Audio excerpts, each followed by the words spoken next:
అనకాపల్లి జిల్లా అచ్యుతాపురం సెస్ ప్రమాద ఘటనలో మృతుల సంఖ్య పెరుగుతోంది. ఎసెన్సియా ఫార్మా కంపెనీలో జరిగిన ప్రమాదంలో ఇప్పటివరకు 18 మంది మృతి చెందారు.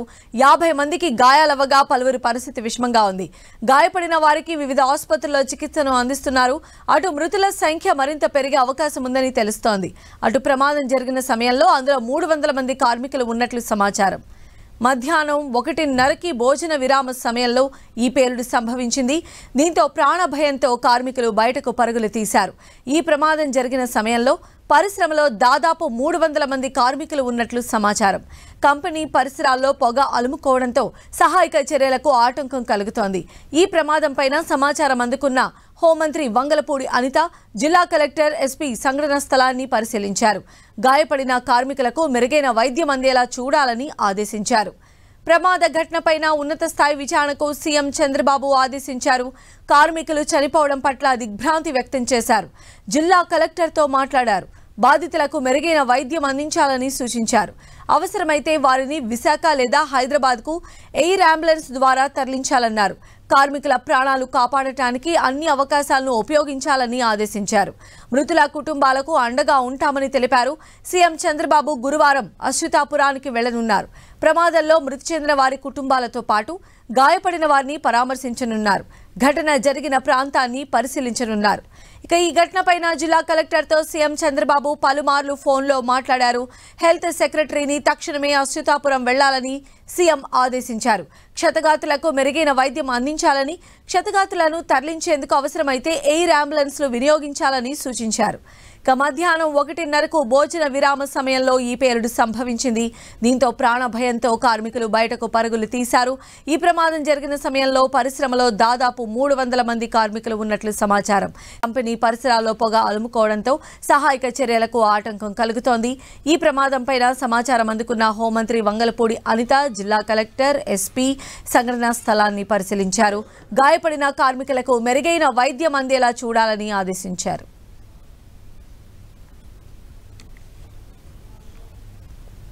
ఎంతసేపు ఎదుగుతారండి? 10 గంటల నుంచి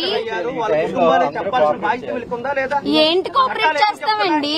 6 గంటలకు రావాల్సిన మనిషి 10 అయితే ఇంకా కోఆపరేట్ చేయాల్సిందే ఉంది. మీకు ఏం కోఆపరేట్ చేయాలి? రింగ్ అవుతా ఉంది. రింగ్ అయితే కనీసం హెచ్ఆర్ డిపార్ట్మెంట్ వెళ్ళి కనీసం ఎత్తట్లేదు. వ్యాన్ వచ్చింది కదా ఇప్పుడు, అది ఎస్డిఆర్ఎఫ్ స్టేట్ ఇదనమాట. ఇంకా మా పోలీస్ మొత్తం ఇందులోనే ఉంది. రెవెన్యూ డిపార్ట్మెంట్, అన్ని డిపార్ట్మెంట్లు, ఫ్యాక్టరీస్ డిపార్ట్మెంట్ అందరూ రెస్క్యూలోనే ఉన్నారు. ముందు వాళ్ళందరినీ ప్రాణాలు సేవ్ చేసే పనిలోనే మేము ఉన్నాం.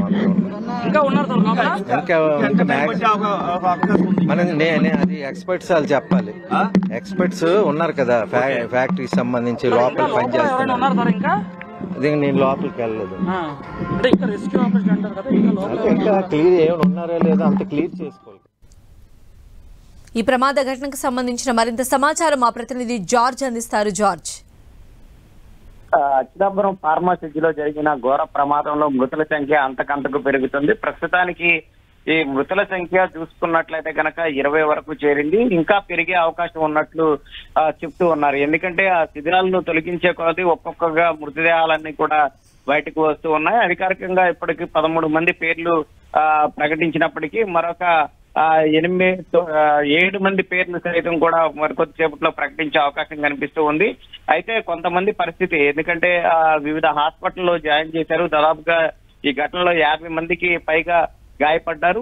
వాళ్ళందరినీ కూడా వివిధ హాస్పిటల్లో చికిత్స అందిస్తూ ఉన్నారు. అయితే తీవ్రంగా గాయపడిన విశాఖప్రైమ్ హాస్పిటల్లో వాళ్ళని చేర్చడం జరిగింది. తీవ్రంగా గాయపడిన వారిని మెరుగైన వైద్యం కోసం కేజీహెచ్కి తరలించారు. అలాగే మృతదేహాలను సైతం కూడా పోస్ట్ మార్టం కోసం విశాఖ కేజీహెచ్ కు తీసుకువచ్చారు. సాధ్యమైనంత త్వరగా పోస్ట్ మార్టం పూర్తి చేసి అవి బంధువులకు అప్పగింపేందుకు ఏర్పాట్లు అయితే చేస్తూ ఉన్నారు. స్వయంగా హెల్త్ సెక్రటరీ సైతం కూడా విశాఖకు వచ్చి ఆ కార్యక్రమాన్ని అంతా కూడా చేపట్టే అవకాశం ఉంది. అలాగే అచ్యుతాపురం ఫార్మసిటీ లోని ఎసెన్సియా అడ్వాన్స్ సైజ్ ప్రైవేట్ లిమిటెడ్ లో 100ల సంఖ్యలో కార్మికులు, సిబ్బంది ఆ సమయంలో పనిచేస్తూ ఉన్నారు. భోజన విరామ సమయంలో భారీ పేలుడు సంభవించి మంటలు చెలరేగాయి. దట్టమైన పొగ అమ్ములుకొని ఏం జరుగుతుందో అర్థం కాని పరిస్థితి నెలకొని ఉంది. పేలుడు దాటికి పలువురు కార్మికులు మృతదేహాలు సైతం కూడా చిందరవందర అయ్యాయి. ఏదైతే ఆ సమయంలో వెంటనే అక్కడ ఉన్న కార్మికులంతా కూడా ప్రాణభయంతో బయటకు పరుగులు తీశారు. భారీ శబ్దంతో సమీప గ్రామ ప్రజలు ఒక్కసారిగా ఉలిక్కిపడ్డారు. ఫార్మాసిటీలోని దాదాపుగా అక్కడ సరౌండింగ్స్ లో ఉన్న అగ్నిమాపక సిబ్బంది అలాగే ఈ వాహనాలు సైతం కూడా మొత్తం 11 వాహనాలు వచ్చి ఆ మంటలను అదుపు చేశాయి. దాదాపుగా మంటలను అదుపు చేయడానికి గంటల కొద్ది సమయం పట్టింది. దాదాపుగా 6 గంటల వరకు కూడా ఆ మంటలను అదుపు చేసే ప్రయత్నం అయితే చేశారు.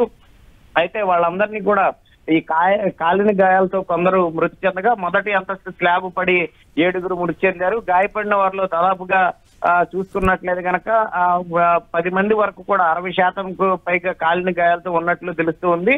అంతేకాకుండా వీరిలో 2 పరిస్థితి కూడా విషమంగా ఉందని చెప్తూ ఉన్నారు. అయితే ఈ విషమంగా ఉన్న 3 సైతం కూడా కేజీహెచ్కి తరలించడం జరిగింది. అయితే ప్రమాదం జరిగిన సమయంలో పరిశ్రమలో 2వ షిఫ్ట్ లో దాదాపుగా ఈ షిఫ్ట్లు వైజ్ గా ఉంటాయి. అయితే ఈ 2వ షిఫ్ట్ లో దాదాపుగా 380 మంది కార్మికులు విధుల్లో ఉన్నట్లు సమాచారం అందుతుంది. ఆ 380 మంది కార్మికులు వివిధ బ్లాకుల్లో వాళ్ళంతా కూడా పనిచేస్తూ ఉన్నారు. అయితే ఈ ప్రమాదం జరిగిన బ్లాక్ లో మాత్రం దాదాపుగా 100 మందికి పైగా అక్కడ పనిచేస్తున్నట్లు సమాచారం అందుతుంది. అయితే కొంతమంది అంటే ఇప్పటికీ రెస్క్యూ ఆపరేషన్ ముగిసినప్పటికీ కూడా ఇప్పటికీ తమ వారి ఆచూకీ లేదంటూ కూడా అక్కడ ఉన్న బంధువులంతా కూడా ఆందోళన వ్యక్తం చేస్తూ ఉన్నారు. కనీసం తమ వారి ఆచూకీ తెలపాలంటూ కూడా చెప్తూ ఉన్నారు. ఎందుకంటే ఆ ఫోన్ చేస్తున్నప్పటికీ అది ఎవరు కూడా స్పందించడం లేదు. అసలు ఏమయ్యారు అంటూ కూడా అక్కడ కమిటీ ముందు ఆందోళన చెప్పారు. అక్కడే కన్నీరు మున్నీరుగా వెలిపిస్తూ ఉన్నారు.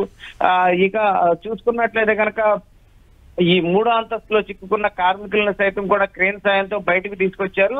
ఎన్డీఆర్ఎఫ్ బృందాలు అగ్నిమాపక సిబ్బంది ఘటనా స్థలంలో ఈ సహాయక చర్యలు అనేవి కొనసాగుతూనే ఉన్నాయి. అయితే అచ్యుతాపురం శక్తి ప్రమాద ఘటనపై సీఎం చంద్రబాబు సైతం కూడా తీవ్ర దిగ్భ్రాంతి వ్యక్తం చేశారు. ఘటనతో పలుమార్లు కలెక్టర్ తో మాట్లాడి ఎప్పటికప్పుడు వివరాలు అనేవి తీసుకుంటూ ఉన్నారు. తక్షణ సహాయ చర్యలు చేపట్టాలని, క్షతగాత్రులకు మెరుగైన వైద్యం అందించాలని ఆదేశించారు. అయితే క్షతగాత్రులు తలెంపుకు అవసరమైతే ఎయిర్ అంబులెన్స్ కూడా వాడాలని సూచించడం జరిగింది.